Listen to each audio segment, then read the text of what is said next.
కానీ దేవుడిచ్చిన బాధ్యతలో పరిగెడుతున్నప్పుడు దేవుడు ఏం చేస్తాడు చెప్పనా? అయ్యా, నా సేవకుడు ఒంటరిగా పరిగెడుతున్నాడు, నా సేవకుడు ఒంటరిగా ఉంటున్నాడు, నా సేవకుడిని నేను పోషించాలి, నా సేవకుడిని నేను నిలబెట్టాలని అప్పుడు ఏం చేస్తారంటే ఆత్మీయ తండ్రి పక్కన ఆ దర్శనములు పాలిభాగస్తులు ఉండడానికి కొన్ని సంపూర్ణమైన కుటుంబాన్ని ప్రభు పంపిస్తాడు. కానీ కొంతమంది ఏం చేస్తారు చెప్పనా?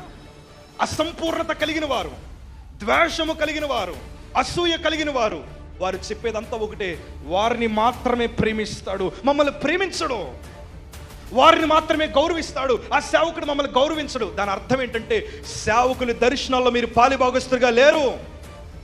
సేవకుడి దర్శనాల్లో లేకపోతే సంఘానికి వెన్నుముక్కగా మీరు నిలబడలేదు కనుకే ప్రోత్సహించేవాడినేమో ప్రేమిస్తారని నిందేస్తారు, ప్రోత్సహించలే మిగతా వాళ్ళందరూ ఏం చేస్తారంటే అలా కాముగా వాక్యం మీరు వెళ్ళిపోతుంటారు. నేను అంటాను 5 వేళ్ళు ఒకలా ఉండవు సుమి.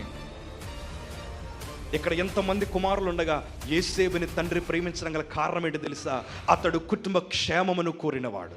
ఏం క్షేమాన్ని కోరాడు? చాలామంది ఈ మధ్యన ఏం చేస్తారంటే అసంపూర్ణత కలిగిన వారు అన్ని సంఘాల మీద ఇట్లాంటి రూమర్లు పెట్టడమే. అగో వాళ్ళతోనే మాట్లాడతారు, వాళ్ళతోనే ఉంటారు, వాళ్ళ కారులోనే తిరుగుతారు, వాళ్ళనే ప్రేమిస్తారు. ఎందుకు ప్రేమిస్తారయ్యా?